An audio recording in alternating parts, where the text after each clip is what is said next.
북한의 인권 침해를 비판하고 개선을 촉구하는 북한 인권 결의안이 올해도 유엔의 인권 담당위원회를 통과했습니다.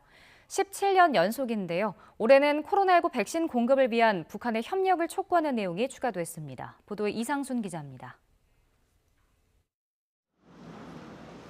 유엔 총회 산하위원회 중 인권 문제를 담당하는 제3위원회가 북한 인권 결의안을 통과시켰습니다.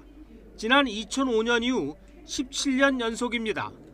유럽연합 회원국들이 주도했습니다. 이번 결의안은 대체로 기존 결의안의 문구를 반영하면서 북한 당국에 코로나19 대응 협력을 촉구했습니다.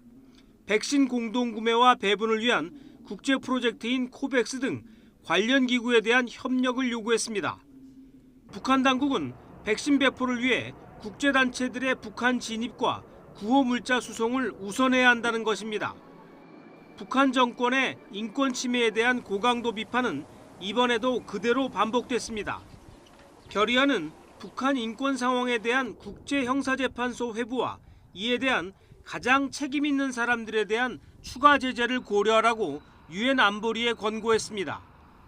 김정은 북한 국무위원장을 겨냥한 것으로 보이는 이 문구는 2014년 이후 8년 연속 포함됐습니다.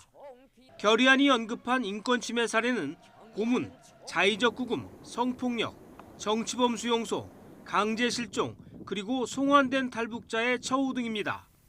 이에 대해 김성 주 유엔 북한 대사는 정치적 책략이라면서 결의안이 열거한 인권 침해는 존재하지 않는다고 반발했습니다. 김 대사는 되려 인종차별과 경찰폭력을 근거로 미국과 서방 국가들이야말로 최악의 인권 침해 국가들이라고 반격했습니다. YTN 이상순입니다.